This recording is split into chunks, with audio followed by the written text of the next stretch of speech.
तो जो आज का हमारा टॉपिक होने वाला है वो है हमारा propagation and conduction of nerve impulses along a single neuron. सबसे पहले इन दो टर्म्स का नाम मतलब समझो कि जो प्रोपगेशन और कंडक्शन ये टर्म्स क्यों दिए हैं। असल में देखो प्रोपगेशन और कंडक्शन क्या होते हैं कि जो न्यूरॉन्स होते हैं वो सिग्नल्स भेजते हैं, ठीक है। अब एक पॉइंट से दूसरी जगह दूसरी पॉइंट पे वो सिग्नल्स भेज रहे हैं, तो उन्हीं के दो टर्म्स दिए गए हैं। सबसे पहला प्रोपगेशन। प्रोपगेशन में हम जानते हैं कि पूरा मैकेनिज्म क्या है कि किस तरीके से ट्रेवल किया गया, कहाँ किस किस पॉइंट पे पहुंचा गया, ठीक है। जबकि कंडक्शन में डायरेक्ट बस बात हो रही है कि हाँ एक पॉइंट से दूसरे पॉइंट तक पहुंच गए। यानी एक और आसान भाषा में अगर समझा जाए तो जैसे कोई एक घर का एग्जांपल लेते हैं, ठीक है। जैसे घर में जब आटा सानना होता है तो हम क्या करते हैं कि पहले जितना मान के चलो आधा किलो आटा हमें सानना है तो आधा किलो आटा चाल लिया, देन उसके बाद पानी डाला, उसको गूथा, देन उसके बाद प्रॉपर उसका लोइया बनाया एंड उसके बाद उसको चकले पे क्या क्या उसको रोटी बेल लिया, उसके बाद पकाया, ठीक है। ये पूरा क्या है प्रॉपर मैकेनिज्म है, यानी कि किस तरीके से आटे से रोटी तक का सफर हुआ, ठीक है। ये हमारा क्या है प्रोपगेशन। लेकिन अब डायरेक्ट अगर बात करें तो आटा गूंथा गया, बेला गया और रोटी पक गई और हमने खा लिया, तो ये एक तरह से मूवमेंट हुआ, एक तरह से हुआ, तो वो क्या है हमारा कंडक्शन, ठीक है।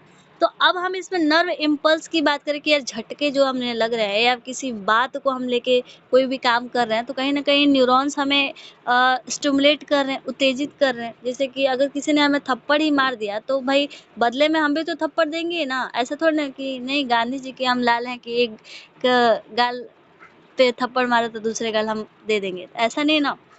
यानी कि एक तरह से स्टिमुलस दिया गया तो हम भी तो रिस्पॉन्स कर रहे हैं उस तरीके से, ठीक है।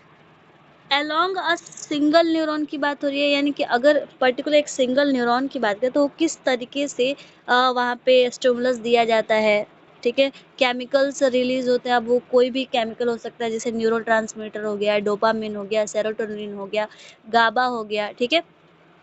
और कैसे वो हमारी बॉडी पर एक्ट करता है, ठीक है। ये सारी चीजें अब एक एक करके अब पॉइंट वाइज इस चीज को समझ लेते हैं, ठीक है।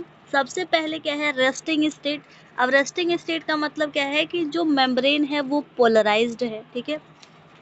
न्यूरॉन्स मेम्ब्रेन क्या होंगे पोलराइज्ड होंगे। तो आउटसाइड यानी कि जो ये न्यूरॉन है तो इसके बाहर वाले हिस्से में क्या होगा हमारा सोडियम प्रेजेंट होगा, ठीक है, सोडियम प्रेजेंट होगा। तो अंदर वाले हिस्से में जाहिर सी बात है कि यहाँ पर पोटेशियम प्रेजेंट होगा। यानी आउटसाइड बहुत ज़्यादा अमाउंट में सोडियम प्रेजेंट होगा और अंदर भर भर के ज़्यादा अमाउंट में क्या प्रेजेंट होगा पोटेशियम, ठीक है। पहले में सोडियम बाहर वाले में सोडियम था और जो अंदर है वो क्या है पोटेशियम। देन उसके बाद बात करें तो जो रेस्टिंग मेम्ब्रेन पोटेंशियल है इसकी वैल्यू आपको बस याद रखनी है कि रेस्टिंग मेम्ब्रेन पोटेंशियल कितनी है, लगभग -70 मिलीवोल्ट, ठीक है। और ये क्या मेंटेन किसके द्वारा मेंटेन किया जाता है तो सोडियम पोटेशियम पंप, जिसको एक्टिव ट्रांसपोर्ट भी कहते हैं, यानी कि ये एक तरह के एक्टिव ट्रांसपोर्ट की तरह काम कर रहा है, इसमें एक तरह से एनर्जी लग रही है, ठीक है। और एक चीज ध्यान रखना कि साथ साथ लिखते भी चलना, ठीक है। इसलिए मैंने यहाँ पे जो लाइंस अंडरलाइन की थी वो हटा दी हैं, तो उसको साथ साथ लिखते भी चलना ताकि आप लोग का नोट्स भी बन जाए, ठीक है। देन सेकंड पॉइंट है कि डीपोलराइजेशन, यानी कि एक्शन पोटेंशियल को इनिशिएट करना, स्टार्ट करना। तो इसमें स्टिमुलस रीचेस थ्रेशोल्ड, यानी कि एक मिनिमम एनर्जी दी, थ्रेशोल्ड मतलब एक तरह से एक मिनिमम एनर्जी दी जा रही है स्टिमुलस के लिए। अब वो कितनी है -55 मिलीवोल्ट, ठीक है। वोल्टेज गेटेड चैनल्स में अगर मैं बात करूँ तो जो सोडियम चैनल्स होते हैं ये क्या होते हैं ओपन होते हैं, खुले हुए होते हैं, ठीक है।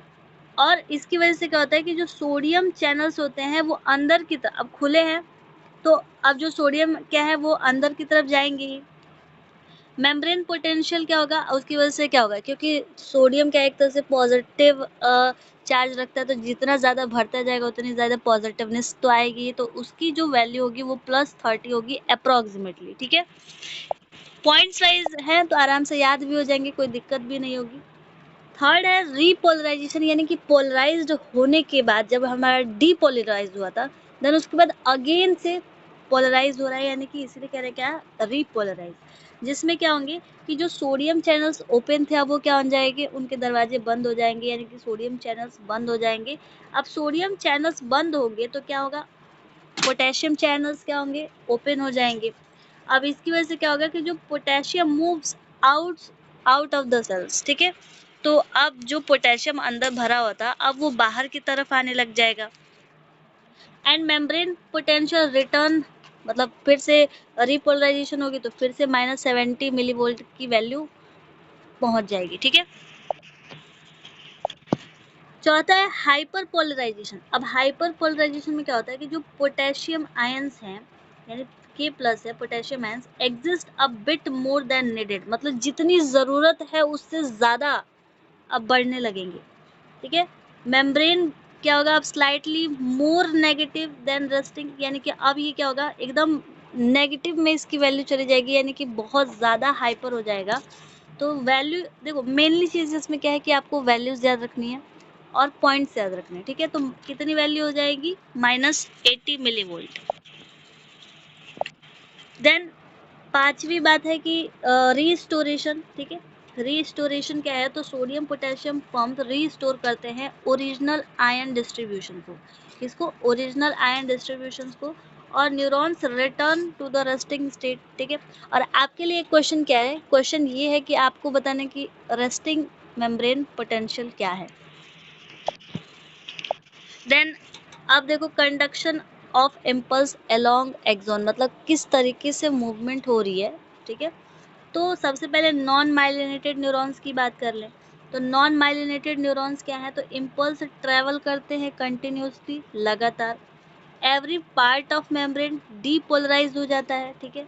और इसकी वजह से क्या होता है कि जो कंडक्शन हो रही है, जो मूवमेंट हो रही है वो स्लो डाउन हो रही है, ठीक है। स्लो होती है मतलब होगी, ऐसा नहीं कि एकदम रुक जाएगी, वो होगी लेकिन स्लो होगी।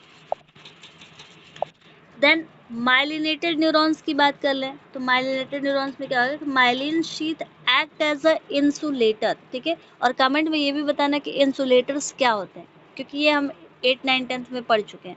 तो इंसुलेटर क्या होते हैं ये बताइएगा आप लोग। तो माइलिन शीथ कैसे काम करता है, एक इंसुलेटर की तरह काम करता है।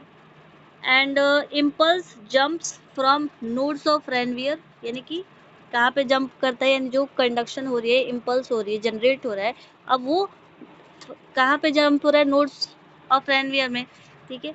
और इसी को हम क्या कह रहे हैं, एक नाम भी दिया है सैल्टेटरी कंडक्शन। और ये काफ़ी ज़्यादा फास्ट होता है, ठीक है। काफ़ी ज़्यादा क्या होता है, फास्ट होता है। नॉन माइलिनेटेड में हमने देखा कि स्लो डाउन हो रहा था, हो रहा था। और जस्ट उसका उल्टा यानी माइलिनेटेड में क्या हो रहा है कि सबसे ज़्यादा कंडक्शंस हो रही हैं, यानी कि एक तरह से कह सकते हो कि बिजली की रफ्तार की तरह। एंड अब अगर मान के चलो यही क्वेश्चन अगर 2 मार्क्स में पूछता है तो आप कैसे लिखेंगे, इस चीज़ के बारे में देख लो। बस ज़्यादा नहीं लिखना। सबसे पहले कि इम्पल्स क्या होता है, नर्व इम्पल्स तो इलेक्ट्रोकेमिकल सिग्नल्स होते हैं, फॉलो करते हैं all or none law rules, ठीक। अब ये क्या है, तो असल में या तो पूरी तरीके से सिग्नल देगा या फिर एकदम आराम से सुस्ताने देगा कि यार कुछ नहीं देंगे इसको, ठीक है। यानी कि एक तरह से करो तो पूरा करो और नहीं करो तो कुछ भी ना करो, यानी आर या पार का यहाँ पे कंडीशन चलेगा। डायरेक्शन इज वन वे होता है due to the refractory period, क्योंकि हमने देखा भी है कि जो सिग्नल्स होते हैं वो यूनिडायरेक्शनल ही फ्लो करते। स्पीड जो है डिपेंड करती किस पे, माइलिनेशन पे और एक्सॉन के डायमीटर के, भाई एक्सॉन की साइज कितनी है, ठीक है। आई होप आप लोग को ये पॉइंट्स समझ में आए होंगे। और कोई भी डाउट होगा तो यार कमेंट में ज़रूर बताना, और जो मैंने क्वेश्चंस दिए थे उसके भी आंसर ज़रूर बताना, ठीक है। चैनल पर नए हो तो फॉलो कर लेना, सब्सक्राइब कर लेना, ठीक है। और अपने दोस्तों के साथ ज़रूर शेयर करना ताकि वो भी इस वीडियो का आनंद ले सके, पॉइंट्स को लिख सके वो, ठीक है। और साथ साथ वीडियो में मैंने बोला भी है कि पढ़ते रहो, वीडियो को पॉज करके लिख भी लो। इस तरह क्या होगा कि आप चीज़ों को देख भी लोगे और आपके नोट्स भी बन जाएंगे, तो दोनों काम एक साथ हो जाएंगे, ठीक है। और कोई डाउट हो यार तो कमेंट में ज़रूर पूछ लेना। मिलते हैं नेक्स्ट वीडियो में, तब तक के लिए ओके बाय।